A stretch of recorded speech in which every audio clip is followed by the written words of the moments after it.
The command center inside the ancient tree crown buzzed with activity as Sylvan and human officers worked side by side. 3 days had passed since the initial Morphean attack, and the combined forces had established a defensive perimeter around. Verdanthus Admiral Blackwood had arrived personally, bringing with her Earth's most advanced vessels previously hidden from galactic knowledge. Samantha stood at the central planning table with Empress Lyra Thandiel, reviewing the latest intelligence. The Morpheans had withdrawn to the outer system, regrouping among the asteroid belt, but sensors indicated they were receiving reinforcements. They were planning this for years, the Empress said, her voice heavy with the knowledge of how completely they had been manipulated. The attack on our colony, the planted evidence, all to ensure we would blame Earth and build the Spear Admiral. Blackwood added, studying the holographic display of the weapon. They needed you to create a weapon capable of penetrating their defenses, then they planned to capture it during the confusion. Victoria approached the table, her eyes still glowing faintly as her enhanced mind processed multiple information streams. I've completed my analysis of the Morphean communication patterns, she reported. They use a quantum encryption that shifts constantly, but there are patterns within the captured data. I've identified what appears to be their command structure. They operate as a hive with distributed consciousness, but there is a primary node, a queen or central intelligence. Can we target it? Samantha asked. Not yet, Victoria replied, but I believe with Sylvan assistance we could develop a tracking algorithm. Their energy signatures are distinctive, especially when they shift. Form Elysia, who had been named Royal Science Advisor, following her role in uncovering the deception, nodded. Our biological scanners can detect the specific radiation pattern when they transform. If we combine that with your quantum tracking capabilities.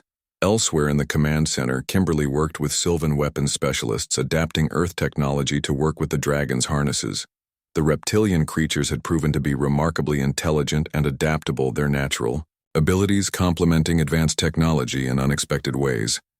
Heather had taken on perhaps the most delicate task, working with Amelia to analyze the falsified evidence and piece together what had actually happened at the destroyed colony.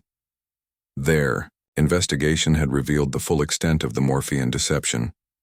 They had not only attacked the colony, but had spent years placing agents within both Earth and Sylvan societies, sowing distrust and manipulating events toward inevitable conflicts. She ready? Admiral Blackwood asked, nodding toward a communication station where Amelia sat surrounded by equipment, as ready as she'll ever be.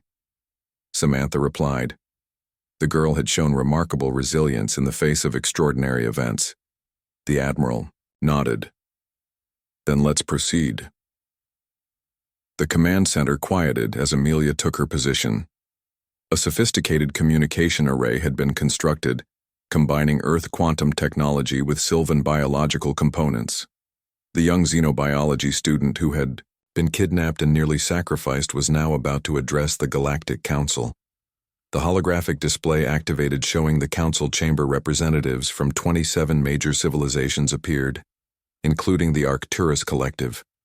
The Syrian Dominion and numerous other species. Earth had held observer status for decades, never revealing its true technological capabilities. The Sylvans had maintained minimal contact, focusing on isolation rather than galactic politics. Now both societies stood ready to present their case. Greetings, honored representatives. Amelia began, her voice steady. I am Amelia Wright of Earth, speaking jointly with the blessing of both Earth Command and the Sylvan Empress. We come before you with urgent intelligence and a request for united action. She proceeded to outline the Morphean threat, presenting the evidence they had gathered. The council representatives listened with increasing concern as she detailed the elaborate deception, the destruction of the Sylvan colony, and the attempted manipulation of 2 civilizations into war.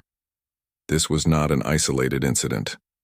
She continued, Victoria has identified similar patterns in at least 3 other conflicts over the past century. Events previously believed to be natural escalations between rival powers show subtle signs of Morphean interference. Their strategy appears to be dividing potential threats, then conquering the weakened remains. When she finished speaking, the council chamber erupted. In discussion, species that had been on the brink of their own conflicts suddenly questioned whether they too had been manipulated. The Arcturus representative, a crystalline being whose translucent body pulsed with light, spoke first.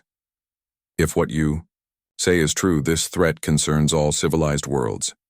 We have detected anomalies in our own communication systems that could indicate infiltration. Others shared similar concerns. The carefully constructed piece of the galactic community suddenly seemed fragile, built on quicksand. The council leader called for order. We must verify this evidence independently and assess the true extent of this threat. Until then, the Joint Earth-Sylvan Defensive Force is authorized to continue operations against the immediate Morphean presence in the Arborian system. It was as much as they could hope for. Amelia nodded respectfully and ended the transmission. Admiral Blackwood turned to the Empress. That went as well as could be expected. The Council moves, slowly, but they will act eventually. In the meantime, we prepare for the next attack. Lyra Thandil finished. We cannot allow the Morpheans time to regroup in the medical wing of the command center. Elysia sat beside her wounded dragon Ember. The copper-scaled creature was recovering slowly from injuries sustained defending the temple. Samantha entered quietly, watching as the Sylvan woman communicated silently with her bonded companion. She seems better, Samantha observed. Elysia looked up with a slight smile. She is stubborn like her rider, she will recover. The Sylvan studied Samantha for a moment. Your enhancements, they are remarkable. I can sense the changes in your biology. Your people have achieved much in secret. Samantha nodded. The Phantom program was only meant as a last resort, a final protection if Earth faced extinction. We never intended to reveal ourselves this way. And now, Elysia asked. Now everything changes, Samantha admitted. The galaxy knows Earth has been developing technologies and capabilities beyond what we claimed. The balance of power will shift. Alliances will be reconsidered. And the Phantoms. Elysia gestured to where Heather could be seen through a window working with Sylvan scientists. What happens to you and your team? Samantha hadn't allowed herself to consider that question. They had been awakened for a crisis, but what would come after? Until now, their existence had been Earth's most closely guarded secret.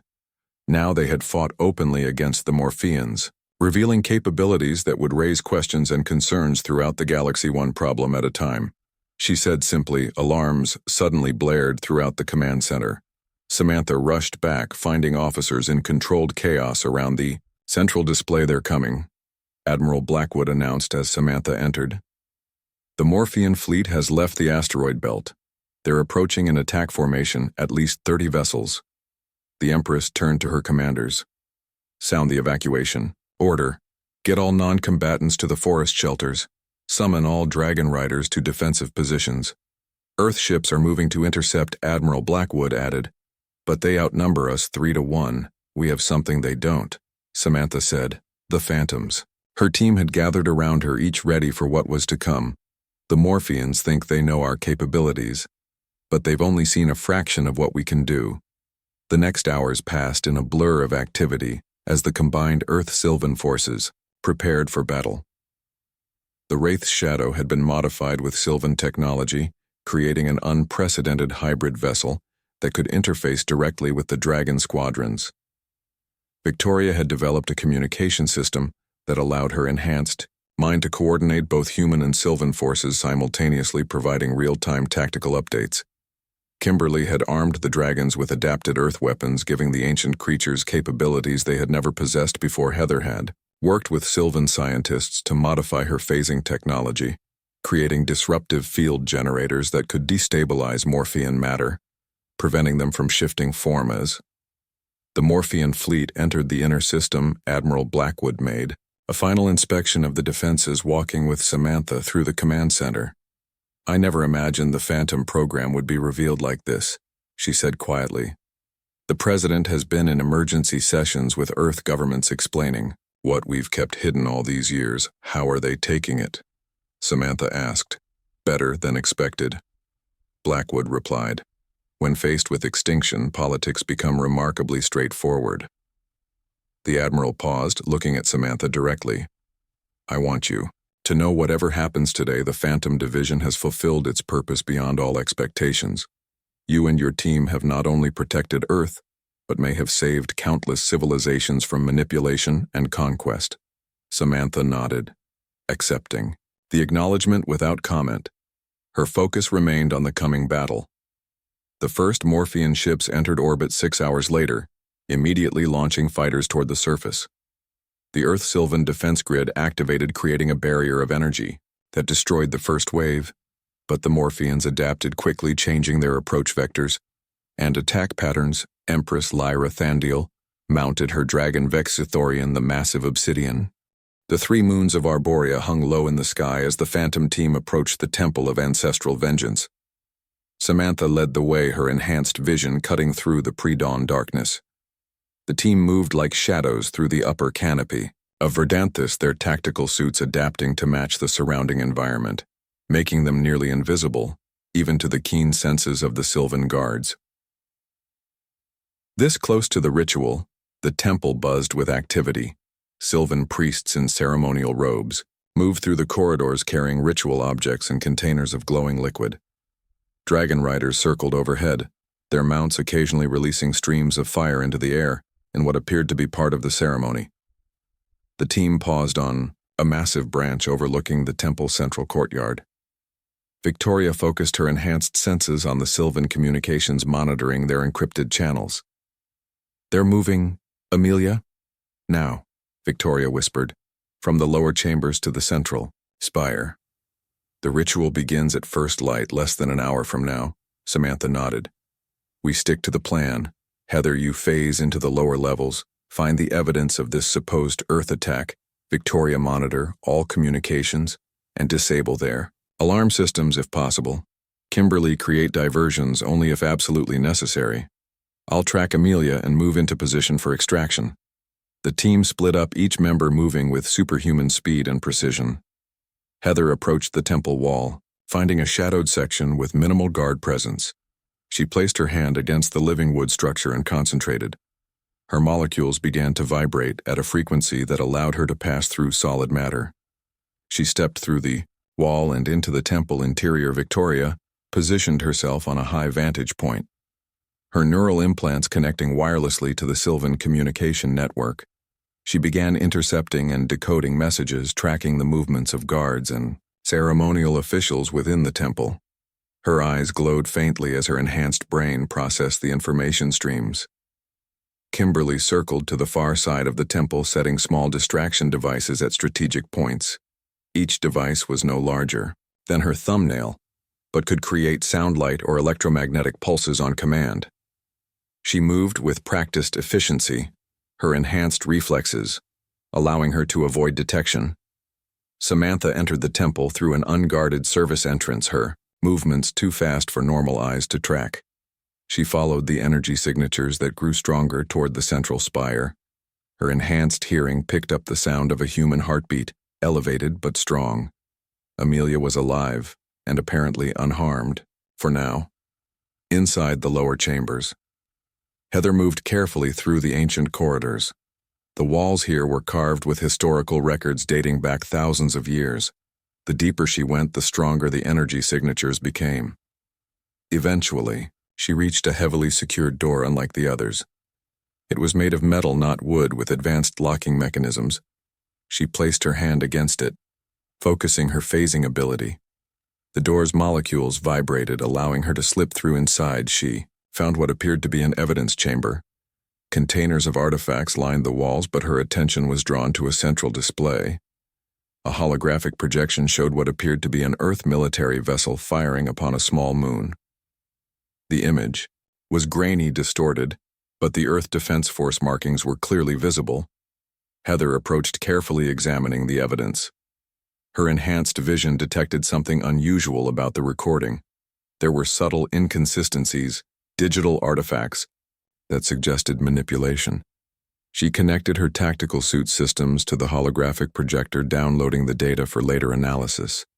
As she did so, she noticed something else. A small container labeled in Sylvan script that translated roughly to original fragment. Inside was a piece of metal hull plating with Earth Defense Force markings. Heather scanned it with her suit's sensors. The molecular structure was correct, but the manufacturing pattern was wrong. Earth ships used a specific layering process in their hull construction. This fragment was close but not exact. It was a sophisticated fake, but a fake nonetheless. Heather activated her communication link. Commander, I've found something. The evidence has been tampered with. The recording shows an Earthship attacking the Sylvan colony, but there are signs of digital manipulation, and the physical evidence doesn't match Earth manufacturing patterns. Someone went to extreme lengths to frame Earth in the central spire. Samantha received the message as she climbed silently up the interior wall, her enhanced strength allowing her to cling to the smallest handholds. Can you download everything, she asked. Already done, Heather replied. I'm heading to the secondary objective now, the weapon they're preparing. Samantha continued her ascent, reaching a ceremonial chamber near the top of the spire. Through a small window she could see inside. Amelia Wright was there, dressed in elaborate ceremonial robes. Her hands were bound with glowing restraints as Sylvan priests prepared her for the ritual. The Empress Lyra Thandil stood nearby, her silver hair adorned with ceremonial ornaments, her massive obsidian dragon Vexithorian perched on an open balcony watching the proceedings. With intelligent eyes, Victoria's voice came through the communication link. Sylvan security channels are showing increased activity. They sense something is wrong. Heather was detected leaving the evidence chamber. Samantha made a quick decision. New plan, she said. I'm extracting Amelia now. Victoria, jam their communications. Kimberly, create diversions on the east side of the temple. Draw their attention away from the central spire. Heather, continue to the weapon. We need to know what we're dealing with. Kimberly acknowledged and activated her distraction devices. Explosions of light and sound erupted across the eastern temple complex, creating the impression of a large attack force. Sylvan guards rushed toward the disturbance, dragon riders wheeling in the sky to investigate. Victoria focused her enhanced mind on the Sylvan communication network, creating interference and inserting false messages to further confuse their response. Her eyes glowed brighter as she pushed her abilities to their limit inside the central spire. Samantha waited as guards rushed out to respond to the apparent attack. The moment the chamber was minimally defended, she struck. Her enhanced speed made her nearly invisible as she dropped from her hiding place, landing silently behind a Sylvan priest. She rendered him unconscious with a precise strike, then moved toward Amelia. The human girl's eyes widened in shock as Samantha appeared beside her. Who, she began, but Samantha placed a finger to her lips. Commander Samantha Steele, Earth Defense Force, she whispered. I'm here to take you home. Before she could free Amelia, a voice rang out behind them. Humans. The Empress Lyra Thandil stood in the doorway, her face contorted with rage. How dare you defile our sacred temple? Samantha turned to face the Empress while positioning herself protectively in front of Amelia. Your Highness, there has been a terrible mistake. We have evidence that Earth did not attack your colony. Lies. Lyra, Thandil hissed. You come here with your advanced technology and enhanced soldiers, proving what we have always suspected. Earth has been developing weapons in secret, preparing for war. More guards entered the chamber surrounding Samantha and Amelia. The massive dragon Vexithorian moved to the balcony doorway, blocking that escape route. Samantha assessed the situation. Her enhanced abilities would allow her to fight her way out, but not without casualties on both sides. Your evidence has been falsified, Samantha said. Someone has gone to great lengths to make you believe Earth attacked you, but we did not. We have never had any conflict with the Sylvan people. The Empress laughed bitterly. I saw the attack myself. I watched as my people died. Our children. Your denials mean nothing. A new voice joined the conversation. It wasn't Earth, Empress. Everyone turned to see Alicia enter the chamber, her copper dragon Ember at her side. Both looked troubled, determined. What treachery is this? Lyra Thandil demanded. I have been investigating on my own. Alicia said, her voice steady. I found inconsistencies in the evidence, things that didn't align with what we know of Earth technology and tactics. And the human, she gestured toward Amelia. She knows nothing of any attack. Her confusion is genuine. I have felt it. The Empress's face darkened. You dare question me? Not you, Empress Elysia bowed slightly. The evidence itself, I believe we have been deceived. And now she gestured toward the human intruder. We have proof. Someone wanted war between our peoples. Outside, the sounds of battle grew louder. Kimberly's diversions had escalated into actual conflict as Sylvan guards engaged what they believed to be a human attack force. Lyra Thandiel's expression hardened. Even if what you say is true, it changes nothing. The ritual must be completed. Our dead demand vengeance. Samantha took a step forward, against whom she asked, Your Highness, if Earth didn't attack you, who did? Who would benefit from war between our peoples? The Empress hesitated, uncertainty crossing her face for the first time. Victoria's voice came urgently through Samantha's communication link. Commander, I'm detecting unusual energy signatures approaching the planet, multiple ships decloaking in orbit. They don't match any known configuration. Before Samantha could respond, the entire temple shook. A distant explosion echoed through the structure. Heather's voice came next. Commander, the weapon. It's not designed to attack Earth. It's a planetary defense system. The energy signatures match those of the ships Victoria just detected. Someone is attacking Arborea. Understanding dawned on Samantha's face. We've all been manipulated, she said, addressing the Empress. The Wraith's shadow cut through hyperspace like a knife through dark water.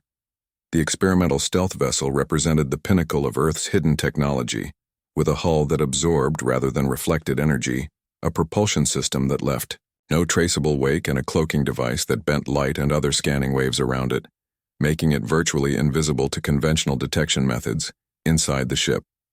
Commander Samantha Steele stood on the bridge watching the swirling patterns of hyperspace through the viewing port.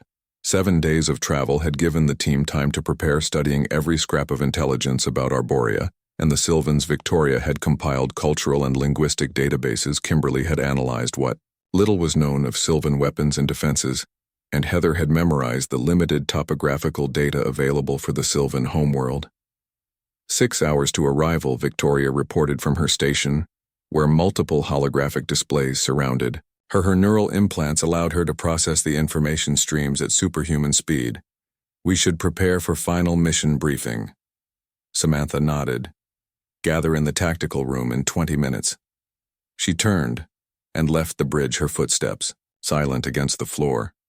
She made her way to her private quarters, a Spartan room with only a bed, a desk, and a small shelf containing her few personal possessions.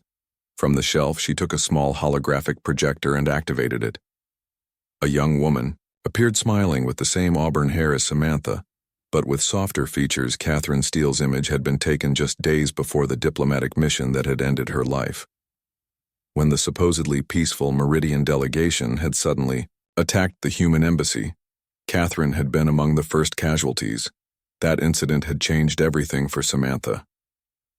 She had been a promising officer in Earth's conventional space force, but after losing her sister, she had volunteered for the experimental Phantom program despite knowing the risks. That was 15 years ago. Subjective time for her, though her body had aged only minimally in cryosleep. Commander to Tactical, Victoria's voice came through the communication system. Samantha deactivated the hologram and headed to the tactical room where her team waited.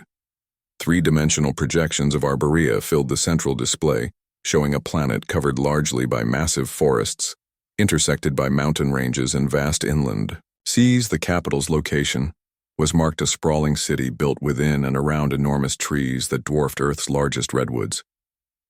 According to our latest intelligence, Victoria began. Amelia Wright is being held in the Temple of Ancestral Vengeance, in the heart of Verdanthus, the capital city. She pulled up an architectural schematic. Sylvan buildings are partly grown, rather than built, making conventional blueprints unreliable. But we believe the temple follows this general structure. Kimberly studied the hologram. The security will be heaviest near the ritual chambers here and here. She pointed to 2 areas on the lower levels. What about those dragon riders? We observed in the long-range scans. Thermal imaging suggests at least 30 bonded pairs within the capital. Heather reported the dragons vary in size, but the largest appear to be over 20 meters in length. They seem to patrol in regular patterns, focusing on the airspace around major government structures. What about Civilian population, Victoria asked. Dense. Samantha replied. Verdanthus has an estimated population of 3 million Sylvans. Most are non-combatants, but their society has mandatory military service, so we should assume most adults have basic combat training. The hologram shifted, showing a close-up of the temple. The plan appears straightforward, Samantha continued. First, we gather intelligence, confirm Amelia's location, and assess security. Then Heather infiltrates using her phasing ability to bypass physical barriers. Victoria monitors Sylvan communications while Kimberly creates diversions as needed. I will handle any direct confrontations that cannot be avoided. Our priority is extracting Amelia with minimal detection and no casualties if possible casualties may be unavoidable, Kimberly noted. The Sylvans believe they are justified in whatever ritual they're planning. We may need to apply significant force. Samantha fixed her with a steady gaze. We are not assassins, Kimberly, we are soldiers. There's a difference. If we have to fight, we fight, but we do not kill unnecessarily. These people believe they are avenging their children. We need to understand why before we start a war. The tactical display shifted again, showing the temple interior in greater detail. The first sign of our presence should be when we're already leaving with Amelia. Samantha said, This is a surgical extraction, not an assault. The ship shuddered slightly as it dropped out of hyperspace. The viewing screen showed the Arborean star system, a yellow sun with 7 planets and numerous moons. The third planet, Arborea itself, glowed blue and green against the darkness of space cloaking systems engaged. Heather reported. All emissions contained. Detection probability, less than 0.02%. Good, Samantha nodded. Now we observe. She turned to Victoria. Start passive scans. Focus on communication patterns, security deployments, and any mentions of our target.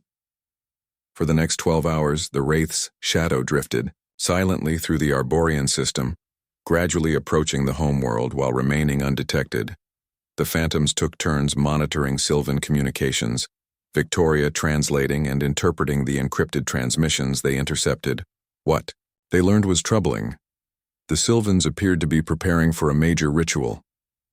All communications mentioned the upcoming ceremony of justified vengeance. Multiple messages referenced Titan security around the temple and the human sacrifice. Security patrols had increased around the capital, but most concerning were references to a weapon. The nature of this weapon was unclear, but it seemed to be tied to the ritual itself. Samantha called the team together as they entered Arborean orbit, hidden behind one of the smaller moons. We need to move our timeline up, she announced. Victoria has intercepted communications, suggesting the ritual may be happening sooner than we anticipated, possibly in 3 days, rather than 8. Why the change? Heather asked. Unknown. Victoria replied, but multiple messages reference preparations being accelerated. Something has made them nervous. Kimberly checked her weapons. That gives us less time for observation and planning than adapt.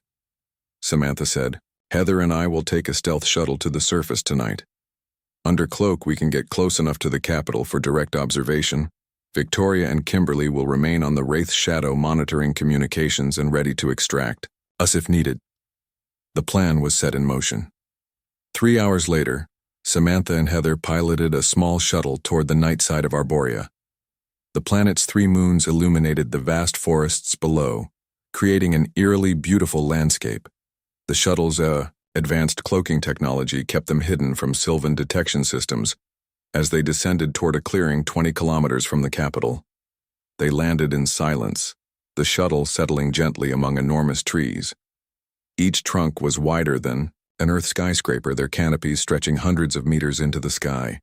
Even at night, the forest hummed with life, bioluminescent plants and creatures creating a soft glow throughout the underbrush. Samantha and Heather activated their tactical suits. The material shifted, adapting to the surrounding environment and rendering them nearly invisible. Their enhanced vision allowed them to navigate through the dense forest with ease, moving swiftly toward Verdanthus. As they approached the capital, they slowed, moving more cautiously. The outskirts of the city began subtly.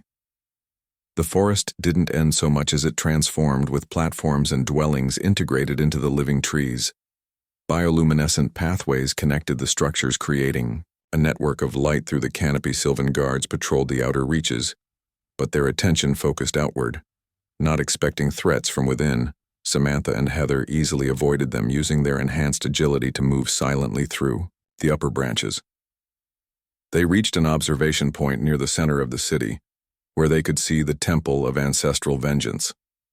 The massive structure was partly carved from and partly grown from a colossal tree that must have been thousands of years old. Intricate patterns of light pulsed along its surface like a heartbeat. Heather used enhanced optics to scan the temple. "They're preparing something big," she whispered. "At least 50 guards at the main entrance, and I'm detecting unusual energy signatures throughout the structure." Samantha focused her own enhanced vision on the temple's upper levels, that central spire. "It seems to be channeling energy from somewhere deep below." Their intelligence had suggested the Sylvans used a form of energy manipulation that Earth scientists still didn't fully understand. Something between advanced technology and what primitive cultures might call magic movement caught her attention. A Sylvan female with copper hair emerged onto a balcony, accompanied by a smaller dragon with scales that matched her hair color. The dragon's head turned, scanning the area, its senses far more acute than any Sylvan guard down. Samantha whispered.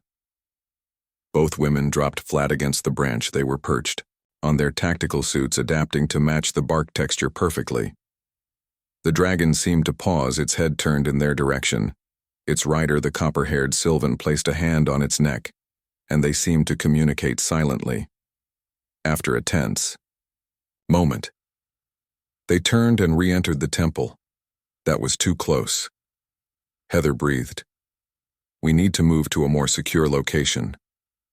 They retreated further into the canopy, finding a position that still allowed.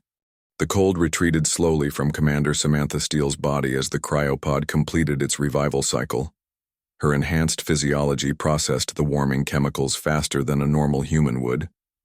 The pod hissed open, and she took her first breath. In 15 years, the air tasted artificial recycled, but it filled her lungs with life. Samantha opened her eyes. The familiar gray ceiling of Abyssal Point greeted her. Medical staff moved around the chamber, checking equipment and monitoring vital signs, but they kept their distance. They knew better than to crowd a phantom during awakening, especially the commander.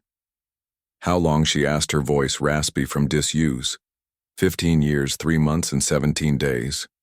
A calm voice replied. Samantha turned, her head to see Admiral Blackwood standing at the entrance to the chamber. The older woman looked much the same as Samantha remembered, though, with more gray in her hair and deeper lines around her eyes. Time had passed, but not enough to render the Admiral unrecognizable. "The situation must be serious for you to wake us," Samantha said as she slowly sat up. Her muscles responded perfectly. Another benefit of her enhancements, the pod had prevented atrophy and maintained her physical condition during the long sleep. Very serious. Admiral Blackwood stepped closer. "A human has been abducted from neutral territory by the Sylvan elves." Samantha raised an eyebrow. The Sylvans. They were isolationists, tree dwellers with their pet dragons and magic technology. Why would they take a human? The Admiral handed her a tablet showing the security footage from Nexus. Samantha watched it carefully, noting the precision of the abduction and the unique energy signature of Sylvan technology. "Who is she?" Samantha asked, studying the image of Amelia Wright, a xenobiology student. Brilliant by all accounts. The granddaughter of General William Wright. Samantha looked up at that name. William Wright had been one of the architects of the Phantom program decades ago. His name carried weight. "Why her specifically?" "We don't know," Admiral Blackwood admitted.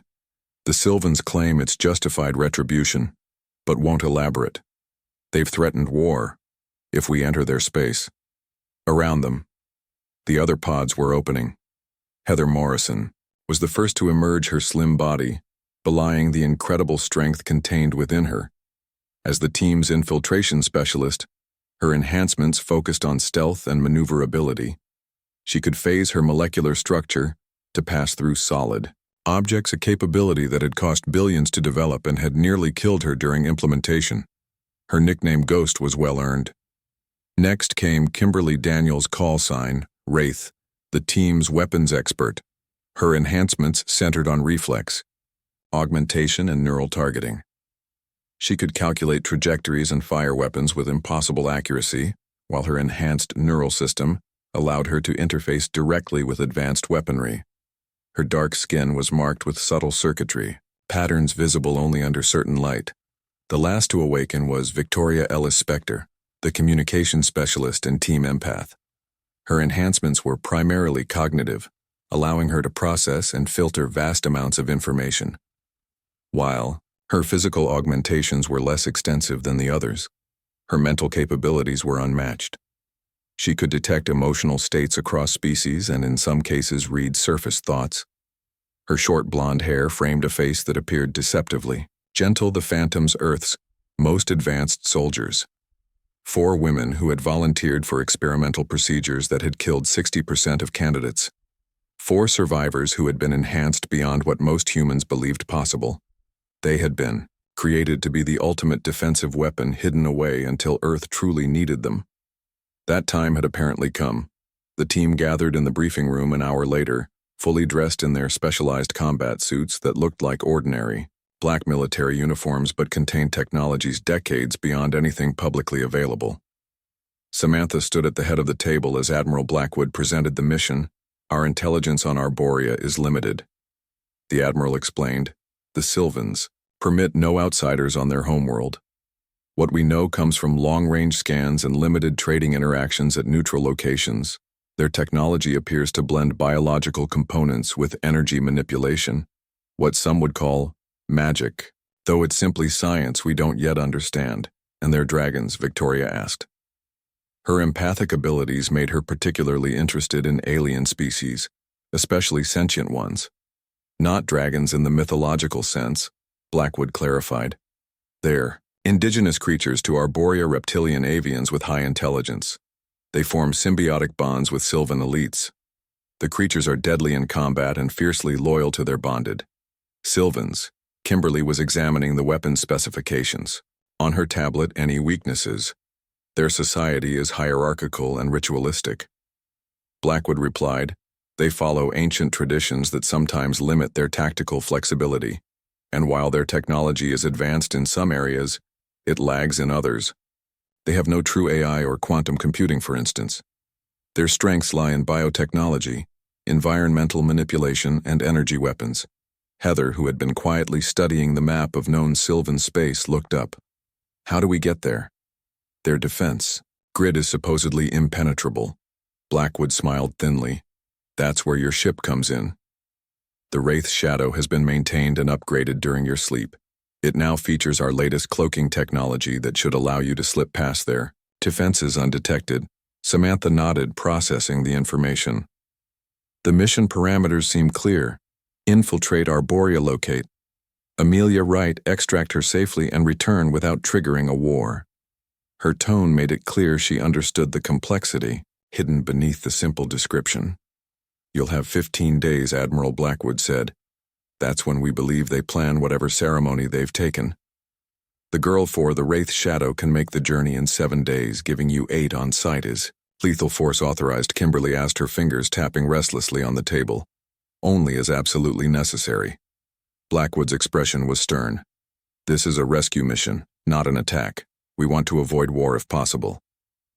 But she paused. Make no mistake. Your primary objective is bringing that girl home alive. If Sylvans get in your way, you are authorized to remove that obstacle. The Phantom Division was not created to fail. The team spent the next 6 hours reviewing all available intelligence on Sylvans, their technology, their culture, and their homeworld. The information was limited, but the Phantoms were trained to operate with incomplete intelligence. Victoria, as the information specialist, created predictive models based on known cultural patterns, while Heather analyzed potential infiltration routes. Kimberly familiarized herself with Sylvan weapons and defenses from the limited data available. Samantha remained apart from the others for a moment, standing at the viewing port that looked out into the dark ocean depths. 15 years had passed in what felt like a blink to her. The world had continued moving forward while she slept, frozen in time. The Admiral had briefed her privately on major events, Earth's continuing strategy of appearing mid-level among galactic powers while secretly developing advanced technology, the ongoing Cold War with the Arcturus Collective, the fragile peace with the Syrian Dominion. "Are you ready for this?" a voice asked from behind her. Samantha turned to see Victoria standing there, her eyes full of concern. The empath could always sense when something troubled her commander. "It's not the mission that concerns me," Samantha replied. "It's what comes after the Phantoms were created as a last resort weapon. Once we're revealed, everything changes: Earth strategy, our place in galactic politics." She sighed. "All because of one girl." Victoria stepped closer. "One girl or 1,000, it doesn't matter. They took one of us. That cannot stand." She placed a hand on Samantha's shoulder. "Remember your sister." Samantha's jaw tightened. The memory of her sister dying during a supposedly peaceful first contact gone wrong was always with her. It was why she had volunteered for the Phantom program, why she had endured the painful procedures and dangerous enhancements, to ensure no other family would feel that loss. "You're right," she said, squaring her shoulders. "Let's go get our girl back." Meanwhile, across the galaxy, Amelia Wright was not having a good day. She had woken in a cell with walls that seemed to be made of living wood. The room was beautiful in an alien way, with spiraling patterns that glowed softly, providing just enough light to see. She wore simple clothes of a material that felt like silk but was stronger, more durable. The accommodations were comfortable, but it was still undeniably a prison. Amelia paced the circular room, trying to understand why she had been taken. The silver-haired elf empress Lyra Thandiel had spoken of retribution, but for what Amelia had never even encountered a Sylvan before her abduction. Her research had focused on microbial life forms, not sentient species. The door to her cell, which blended almost seamlessly with the walls, suddenly spiraled. Awen. A Sylvan woman entered, younger than the Empress, with copper-colored hair that fell in waves to her waist and eyes that shifted between green and gold. She carried a tray of food and water. "You should eat the Sylvan," said her voice, musical. "But, guarded, the ritual of vengeance requires strength even from the sacrifice." Amelia froze. "Sacrifice?" That didn't sound good. "What ritual?" she asked, trying to keep her voice steady. "What vengeance?" The Sylvan's words confirmed her fears. This wasn't a random kidnapping or a misunderstanding. This was something far worse. The Sylvan woman hesitated, seeming to debate whether to answer. "I am Elysia," she finally said. "I am tasked with keeping you." They harmed a human girl. So Earth released its hidden super soldiers. The research station on Nexus shimmered under the light of 3 moons as Amelia Wright gathered her samples. The young xenobiology student worked alone in the quiet laboratory, her dark hair pulled back in a messy bun as she carefully labeled specimen containers. The peaceful night gave no hint of danger as she hummed softly to herself. Amelia was 19, brilliant and fearless. She had earned this solo research opportunity through hard work and determination. Her professors at Earth University had warned her about the dangers of neutral planet Nexus, a trading hub where many alien species mingled, but she had laughed off their concerns. Humans had been traveling the stars for nearly a century, and while they were not the most advanced species, they were respected for their adaptability and diplomacy. The first sign of trouble came when the lights flickered. Amelia looked up from her microscope, confused. The station had backup generators that should have prevented any power disruption. She reached for her communication device but found only static. A chill ran down her spine as she heard soft footsteps in the corridor outside the laboratory. They moved with unnatural grace, these intruders. Their shadows stretched long and elegant against the wall before Amelia even saw them. When they entered the lab, she gasped. Their beauty was otherworldly, with luminescent skin that seemed to glow from within, elongated, ears and eyes that shifted colors like opals in sunlight. The Sylvan elves were rarely seen off their homeworld of Arborea, preferring isolation to interaction with other species. A tall female with silver hair stepped forward, her movements fluid, like water. Her voice when she spoke was musical but cold. Amelia Wright of Earth, you will come with us. The elven woman was flanked by 2 guards, their armor seeming to be made of living wood that shifted and adjusted with each breath. What do you want? Amelia backed away, her hand searching for anything to use as a weapon. Why are you here? The Sylvan leader did not answer. Instead, she raised a slender hand on which a ring glowed with pale blue energy. Sleep now, human. This is only the beginning. Security cameras captured it all. The sudden appearance of a shimmering portal in the laboratory wall. The struggle as Amelia fought against her captors. The moment when the silver-haired elf struck her with some kind of energy that made her collapse. The efficient way they bound her unconscious form and carried her through the portal, which vanished, leaving behind only scattered research notes and a single dropped earring. 3 days later on Earth, Admiral Olivia Blackwood stood in the Strategic Command Center, her face grim as she watched the security footage for the 12th time. The Admiral was in her 50s with steel-gray hair, cut in a severe bob, and eyes that had seen too many conflicts across too many star systems. She paused the footage on the face of the Sylvan leader. Do we have an identification? She asked the room of analysts and military personnel. A young officer stepped forward. That appears to be Lyra Thandiel, Admiral Empress of the Sylvan Confederation. She rarely leaves Arborea. This is unusual behavior for the Sylvans. They have always been isolationist but never openly hostile, especially not toward humans. Admiral Blackwood nodded and turned to face the large viewing window that looked out over the Pacific Ocean from the hidden military base on the California coast. To anyone looking from outside, the building appeared to be nothing more than a weather monitoring station. In reality, it housed the nerve center of Earth's most classified defense operations. Have we received any communication from the Sylvans? She asked. Yes, Admiral. A message arrived an hour ago. The officer handed her a tablet. The Sylvan Empress has claimed responsibility. She calls it justified retribution, but does not specify for what. Blackwood read the message, her expression darkening. They also refuse diplomatic negotiation and state that any attempt to enter Sylvan space will be considered an act of war. The room fell silent.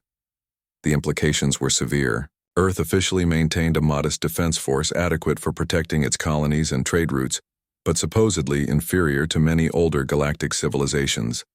This apparent weakness had kept Earth safe, allowing humanity to establish itself among the stars without appearing threatening. Only a handful of people in the entire solar system knew the truth. Admiral Blackwood handed the tablet back to the officer. We need to contact the President. The Council must be convened immediately. 3 hours later, Admiral Blackwood stood before the Security Council in a deeply underground chamber beneath Washington, D.C. 7 men and women sat at a circular table, their faces illuminated by soft blue light. As she presented the situation, the Sylvans have never shown aggression toward any species before, one counselor noted. They are known for their biological and magical technologies, but have always remained neutral in galactic politics. This is completely out of character. Admiral Blackwood nodded. The abduction was precise and targeted. Amelia Wright is not a random student. She is the daughter of Dr. Eleanor Wright, who pioneered our xenobiology program. She is also the granddaughter of General William Wright, who led the first human expeditions into Sector 7 near Sylvan Space 50 years ago. So this is personal, another counselor asked. We don't know. But what we do know is that diplomatic channels have failed. The Sylvans are not responding to any communication except to restate their claim of justified retribution. The Galactic Council has offered to mediate, but the Sylvans have refused to participate. The council chamber grew quiet as the implications sank in. How much time do we have? Asked the President, a woman with calm eyes and steady hands. Admiral Blackwood straightened. Based on Sylvan cultural practices and what little we know of their rituals, I believe they are planning something ceremonial, probably tied to their lunar cycle.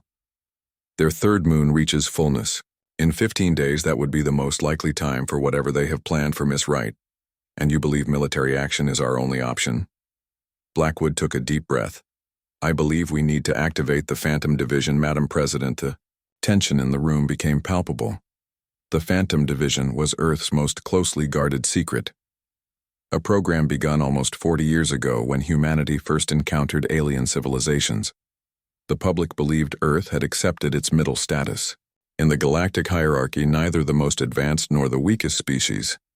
In reality, Earth had been developing technologies and enhanced soldiers that could rival any force in the known galaxy, but they were never meant to be used except in the most dire circumstances. The president clasped her hands together. "Are you certain, Admiral? This would change everything. Our entire strategy has been based on appearing non-threatening while developing our capabilities in secret. Once we reveal the phantoms, there is no going back."